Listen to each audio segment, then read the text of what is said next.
الرحمن الرحیم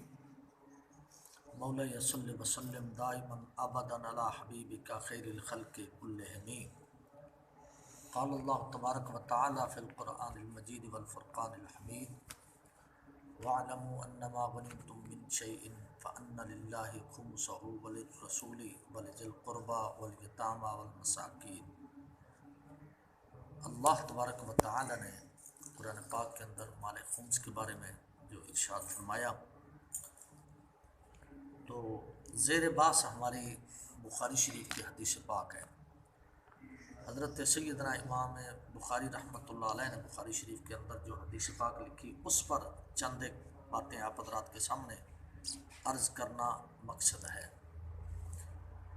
امام بخاری پاک نے ایک روایت لکھی، اپنے سامعین اور ناظرین کو میں ایک چھوٹی سی گزارش عرض کرتا چلوں، اور گزارش یہ ہے کہ اس ویڈیو کو مکمل طور پر آخر تک سنیں گے، تاکہ اللہ تبارک و تعالیٰ ہو سکتا ہے کہ کسی ذریعے سے ہدایت نصیب فرما دے۔ باقی رہا کہ جو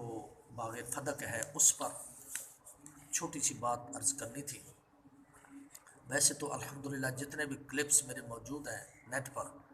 کسی کا جواب آج تک کوئی نہ ایرانی دے سکا نہ پاکستانی دے سکا، لیکن اسی پر ہی چھوٹی سی گزارش اور ہے کہ اگر کوئی میرے دوستوں کو آ کر یہ حدیث پاک پیش کرے، حضرت سیدہ بی بی فاطمہ الزہرا رضی اللہ تعالی عنہا والی، کہ حضرت بی بی فاطمہ پاک چل کر گئی حضرت ابو بکر صدیق پاک کے پاس، تو میرا پہلا سوال یہ ہے کہ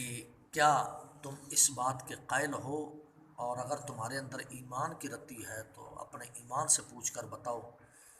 کہ کیا حضرت صدیق اکبر رضی اللہ تعالیٰ عنہ اس وقت آپ کے محرم تھے یا غیر محرم تھے؟ تو کیا غیر محرم کے پاس حضرت بی بی پاک چند ایک پیسوں کی خاطر چل کر تشریف لے گئیں اور جا کر اپنا مال مانگنے لگ گئیں اور اپنے کھجوروں کا مطالبہ کر دیا؟ نمبر ایک۔ دوسرا، کیا حضرت علی المرتضیٰ ساتھ تھے؟ حضرت علی المرتضیٰ کو تم بزدل سمجھتے ہو یا شیر خدا سمجھتے ہو؟ ہم الحمدللہ اہل سنت و جماعت ان کو شیر خدا اسد اللہ الغالب سمجھتے ہیں۔ تو جو شیر خدا ہو وہ خود کسی کے در پر اس طرح کا معاملہ لے کر نہیں جا سکتا، تو اپنی زوجہ محترمہ جو کہ ان کی عزت اور ان کا وقار ہے، اور جن کی وجہ سے ان کے سر پر تاج ولایت اور نبی کریم صلی اللہ علیہ وسلم کا قرب اور حضور کی دامادی کا شرف حاصل ہے، تو اگر حضرت بی بی پاک چل کر گئیں، ساتھ علی پاک بھی گئے، تو کیا وہ شیر خدا ٹھہرے یا نہیں ٹھہرے؟ نمبر دو۔ اور نمبر تین پر یہ بات ہے، گزارش میری، کہ تم کہتے ہو کہ بی بی پاک جب تک زندہ رہی اس وقت تک حضرت سیدنا صدیق اکبر کے ساتھ بولی نہیں۔ تو بات یہی ہے کہ اگر کل کو کوئی آ کر یہ کہہ دے کہ حضرت بی بی پاک حضرت سیدنا مقداد پاک کے ساتھ، حضرت ابو ہریرہ کے ساتھ، یا حضرت عمر بن خطاب کے ساتھ، یا حضرت عثمان غنی کے ساتھ نہیں بولی، تو اس کا کیا مطلب سمجھو گے کہ بی بی پاک ناراض ہے اس لیے نہیں بولی؟ تو یہ عجیب عجیب باتیں اور عجیب ڈھنگور رچایا جاتا ہے، اور صرف اسلام کی ساکھ کو بٹھانے کے لیے یہ یہودیوں کی بہت بڑی سازش ہے جو اسلام کے ساتھ لڑی جا رہی ہے، بہت بڑی جنگ ہے۔ تو اس کے بارے میں سب سے پہلا تو وہ یہ ثابت کرنا چاہتے ہیں یہودی کہ مسلمانوں کا جو خلیفہ اول ہے وہ ایماندار نہیں تھا، تو جو یہودی چاہتے ہیں وہی سبائی چاہتا ہے۔ تو مجھے بتایا جائے کہ پھر یہودیت اور سبائیت کے اندر فرق کیا رہا، نمبر ایک۔ دوسرا، میرے سنی بھائی جو ان کی باتیں سن کر مبہوت ہو جاتے ہیں اور پریشان ہو جاتے ہیں وقتی طور پر، اور بڑے پریشان ہونے کے بعد، ویسے تو انہوں نے بیچاروں نے اپنے علماء کے پاس بیٹھنا نہیں ہوتا، لیکن جب اس طرح کا وقت آ جائے تو پھر علماء سے رجوع کر لیتے ہیں۔ تو کوشش کریں کہ اپنے عالموں کے ساتھ بیٹھیں، عالموں کی مجلس اٹینڈ کریں، اہل سنت و جماعت کے جو عالم ہیں۔ تو سب سے پہلا میرا سوال یہ ہے کہ حضرت بی بی فاطمہ پاک گئیں حضرت صدیق اکبر کے پاس مال کے لیے بقول آپ کے، تو یہ ارشاد فرمانا آپ پسند کریں گے یا میری اس بات کا جواب دیں گے کہ یہ قول مبارک حضرت بی بی پاک کا ہی ہے کہ حضرت بی بی پاک ناراض ہو گئیں، یا حضرت علی المرتضیٰ کا یہ قول ہے، یا حضرت امام حسن پاک کا یہ قول ہے کہ بی بی پاک ناراض ہو گئی، یا حضرت امام حسین پاک کا یہ قول ہے کہ بی بی پاک ناراض ہو گئی؟ یقیناً اس کا جواب نہیں ہے۔ تو مطلب کہنے کا یہ ہے کہ رضیت فاطمہ، اس کا جواب تو آپ کو کتابوں کے اندر ملے گا کہ جس وقت انہوں نے یہ بات کی کہ ہمارے والد گرامی کی ان کھجوروں کا کیا بنا جو ہمارے خمس کے اندر، تو حضرت صدیق اکبر نے جب جواب ان کو ارشاد فرمایا کہ وہ تو جس طرح رسول اللہ صلی اللہ علیہ وآلہ وسلم تقسیم فرماتے تھے اور جس مد کے اندر رسول اللہ صلی اللہ علیہ وسلم نے رکھی ہوئی ہیں، میں بھی ان کو اسی مد کے اندر رکھوں گا۔ تو رضیت فاطمہ، حضرت فاطمہ راضی ہو گئی۔ تو اس کے بعد یہ کہنا کہ ان سے گفتگو بھی ہوئی بغیر پردے کے اور چلی گئیں اور دربار میں پہنچ گئیں، دربار میں انتظار کرایا گیا، سارا دن کھڑی رہیں، طبیعت مبارک علیل ہو گئی، تو یہ ساری بہانہ سازی چھوڑ دیں۔ مسلمان تمہارا مکروہ چہرہ سمجھ چکے ہیں کہ تمہارے اصل عزائم کیا ہیں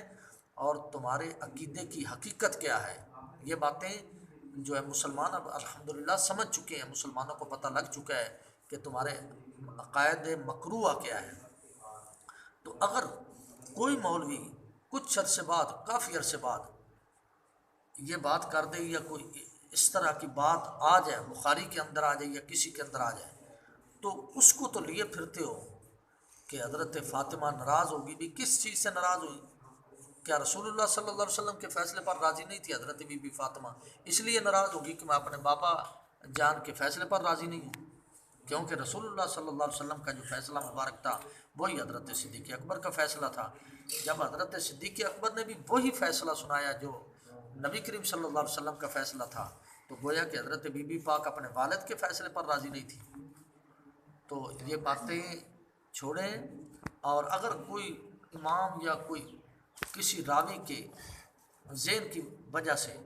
اس کی زبان سے یہ جملہ نکل گیا کہ حضرت بی بی فاطمہ پاک راضی نہ ہوئی، کس سے راضی نہ ہوئی بھائی؟ کس جملے پر راضی نہ ہوئی؟ رسول اللہ پر یا صدیق اکبر پاک پر راضی نہ ہوئی؟ تو اگر اتنا ہی تھا تو حضرت علی المرتضیٰ کے دور خلافت کے اندر وہ باغ رکھ لیتی، پھر راضی ہو جاتی۔ تو مطلب کہنے کا یہ ہے کہ حضرت بی بی فاطمہ پاک کا 6 ماہ بعد آپ کا وصال مبارک، وصال با کمال، تو امام حسن پاک، امام حسین پاک ہی کہہ دیتے کہ ہماری ماں جس وجہ سے وصال فرما گئی ہے ناراض ہو کر،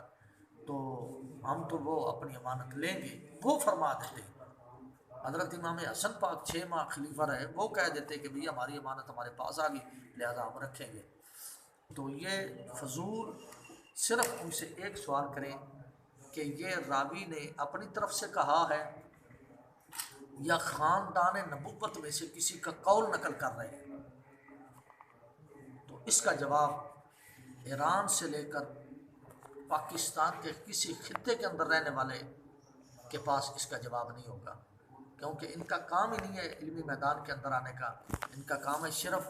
مجلسوں کے اندر بیٹھ کر شوشے چھوڑنا، بکواسیات کرنا، صحابہ کرام کے خلاف بکنا، یہ ان کا کام ہے۔ تو یہ اللہ تبارک و تعالیٰ کا فضل ہے کہ